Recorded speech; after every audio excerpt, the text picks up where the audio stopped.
I had a sudden epiphany about how pitiful and unfortunate my sister is. "I've got the perfect idea," I exclaimed. "What kind of idea?" a curious voice asked. "Well, just watch closely." Jessica, dressed in an extravagant wedding gown, one fit for a grand ceremony, gestured for a microphone. Once she received it, she turned to the gathered guests and confidently announced, "Would anyone care to take my sister off our hands? She's not particularly well educated, and she's not getting any younger, is she?" As she spoke, Jessica glanced at her sister with a smug, mean-spirited smile, unaware of how inappropriate her actions were. Her blunder changed the atmosphere in the room immediately. Murmurs spread throughout the crowd, and some guests began casting cold looks in Jessica's direction. Oblivious to the shifting mood, Jessica gripped the microphone tightly again. "Come on, sister, you need to sell yourself more. There are plenty of handsome doctors here. You really don't understand what you've done, do you?" At that moment, an unexpected incident occurred. My name is Emily Nichols, a plain 29-year-old working woman. I don't have any particularly outstanding features except for one unusual fact. After graduating from middle school, I pursued a career in law and obtained my attorney's license. I have a sister named Jessica, 2 years younger than me. She's charming in appearance and sociable by nature, so she has always been treated specially by our family. I am not particularly noticeable in appearance, just plain, and I fit within the average range in terms of style. Moreover, I'm not especially charming, so I was never much cherished by my family or relatives. I hardly felt any affection and was often treated coldly within our home. I couldn't compete with Jessica's natural charm, and she monopolized our parents' passionate love. On the other hand, all I received were harsh looks.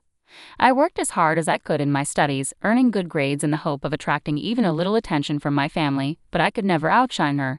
Eventually, tired of striving for my family's love, I decided to take a different path. Giving up on being loved, I poured even more effort into my studies, dedicating myself to deepening my knowledge and finding my own worth. My efforts led to visible results, and I hoped that my academic success would one day lead to a word of praise from my parents. Holding on to this faint hope, I continued to study late into the night throughout my middle school years. I'd always maintained the top spot in my class and outpaced the other students in every test. Despite this, not once did I receive words of praise from my parents during those long school years. Instead, I was often met with what felt like reproach for my grades. "It's not just about being at the top, you need to get nearly perfect scores in every subject. Yes, even if you score 95% in science, it's not perfect," my mother would say. "But this recent exam was really difficult," I protested. "Excuses again and again. Your insufficient efforts are why you end up with such results," she retorted, her voice sharp as ice. It was truly disagreeable. "Are you intending to flaunt those less-than-perfect grades?" All I could do was apologize. "Yes, I'm sorry," I murmured softly. No matter how much time and effort I invested, my results never matched my parents' idea of perfect. They never acknowledged my efforts. Any score less than 100% was just a reason for reprimand. But more than my parents' coldness, my sister Jessica's seemingly innocent words hurt more. "Oh, sister, you're not getting lectured again, are you?" she'd say, entering my private space without permission and smirking at my report card. Good grades and still scolded. "That's sad. I get praise for barely passing." "Did you come here just to say that?" I asked. "I was worried maybe you were down again, but I didn't expect such a cold reception." Jessica feigned concern. "If you were really worried, you wouldn't speak to me like that." That was my report. "See, that's your problem. You're always like this, so standoffish. That's why Dad and Mom don't show you love," she said, her gaze as cold as ice as she looked down on me with unmistakable contempt. For a brief moment, her attitude was palpable even as she departed. After she left, the sound of her cheerful laughter with our parents could be heard from the living room. I should have been used to this kind of situation by now, but the sadness that suddenly welled up inside me couldn't be contained, and tears began to streak down my cheeks. In my hand was the report card, crumpled beyond recognition in my clenched fist. I resolved once again to stand on my own and break free from this suffocating family environment. I determined that excelling in my studies and enhancing my abilities was essential for my escape. From that moment on, I threw myself into my studies with even greater zeal than before. One day, as the autumn breeze swept through the classroom windows, my father made an unexpected announcement. "Emily, you will not pursue high school. You'll immediately start looking for a job," he stated coldly. I was at a loss for words, unable to mask my confusion. "Why would you say something like that?" I asked, trying to keep my face expressionless. "Further investment in you is unnecessary," my father replied. "If you want to go to high school, pay for it with your own earnings. If that's impossible, then you have no choice but to give up." "But I'm still in middle school." Work opportunities are limited for me, I protested, my voice trembling. How am I supposed to? My protest fell on deaf ears. Then you must resign yourself to this, my father declared definitively. After discussing it with your mother, we decided to concentrate our finances on Jessica. We can't afford to spend more on you. That's not fair, I screamed internally, but my father's decision was unshakable. His abrupt words drained all the color from the world around me, painting everything in shades of gray. My mother and sister watched me, their faces wearing smiles that were uncomfortably gleeful. I understand much more now. For example, there were options to cover high school expenses, such as finding schools that offered tuition waivers or scholarships. However, back then, without the knowledge to access such information, I was simply devastated by the closure of my path to further education. From that day on, my passion for learning faded rapidly. The praises of my homeroom teacher, who had always admired my grades, rang hollow. The lack of attention to education at home made my prospects of advancing to higher education even more hopeless. Eventually, I stepped into the next stage of my life, working at a local factory immediately after graduation. At the time, I was not yet of age to live independently and support myself. Therefore, until I reached the age of 18, I continued to work as hard as I could. My salary from the job was primarily contributed to the household, and the meager amount I kept for myself was saved for the future. Those difficult days felt like crawling through an endless tunnel. On my 18th birthday, I finally left that house, leaving a single letter for my family. With my decision in my heart, I walked away from the home that now only existed in my memories. The family's reaction afterward was ironically as if I had never existed, complete silence, without a single phone call or letter. Initially, living apart from my family caused me heartache, and the loneliness cast a shadow over my days. However, as time passed, the loneliness gradually eased with the busyness of work. Since moving out and starting an independent life, the stress I had felt at home disappeared, and I began to experience a mental spaciousness I had never felt before. This newfound peace of mind reignited a new enthusiasm within me. I regained my former passion for academia and decided to start learning anew. As I began to study again after a long hiatus, I started with the basics, reviewing them diligently. The joy of learning filled my heart once more, and before I knew it, I was continuing my studies with ease. After that, I started to delve into high school textbooks and simultaneously began extensive reading. During my reading journey, I became fascinated by books on law, which sparked a profound interest in the legal profession. With my education having ended in junior high, the career of a lawyer seemed distant, yet I serendipitously learned about the preliminary examination system.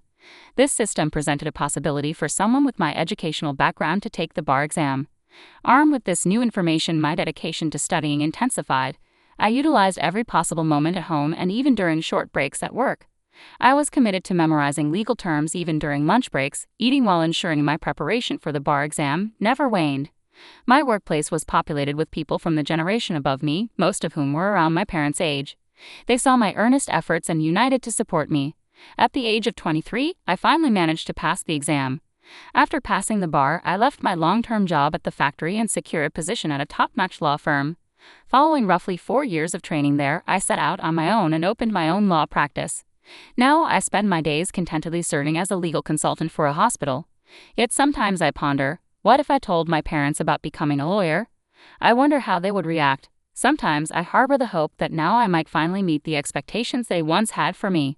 Nevertheless, I have not shared anything with them, and deep down, I believe I will continue not to reach out to them.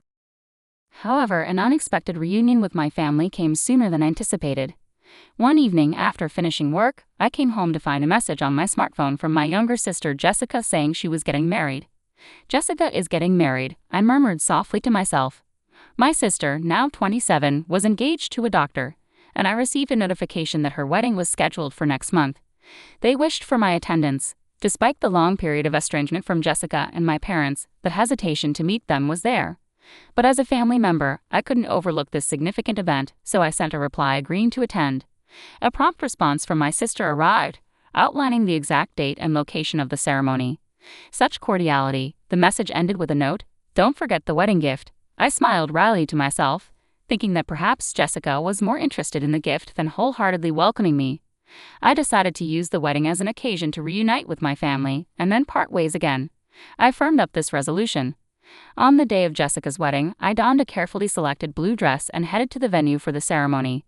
After completing the entrance formalities, I took my seat in the area reserved for family, where my father and mother were already seated. "You have some nerve showing up here. You must be doing well for yourself with those meager earnings from the factory," my father said coldly. "Indeed, you're right. Introducing someone like her as family does not do us any credit as parents," my mother added with a tone of disdain. "Jessica shouldn't have invited someone like you," my father continued. "I told them exactly that, but they insisted on receiving the celebration money regardless," my mother stated quietly. Despite my presence right before them, they carried on this conversation without hesitation. This was the reality I faced. A faint hope that sharing my side of the story might bridge the gap between my family and me existed, but it was swiftly shattered, crumbling inside me. Both my father and mother seemed to completely avoid any conversation with me. In the quiet, I glanced around the venue and noticed some familiar faces among the groom's side. Hadn't I seen that person somewhere before? I mused to myself, feeling a sense of déjà vu with the person sitting next to them as well. While tracing my uncertain memory, I looked up the groom's name and my suspicion turned into conviction. The connection I had anticipated became clear. I couldn't entirely hide my faint surprise. Such a coincidence, it's almost like a twist of fate. I marveled at the thought. However, I decided to keep my emotions in check and spend the day quietly as part of the ceremony. As the program proceeded, the bride and groom made a glamorous entrance, followed by speeches and entertaining performances that softened the atmosphere. As time passed, the banquet gradually shifted to dinner and then to photo-taking sessions. Throughout this time, my parents got up without acknowledging my presence and moved towards the front where the bride and groom awaited.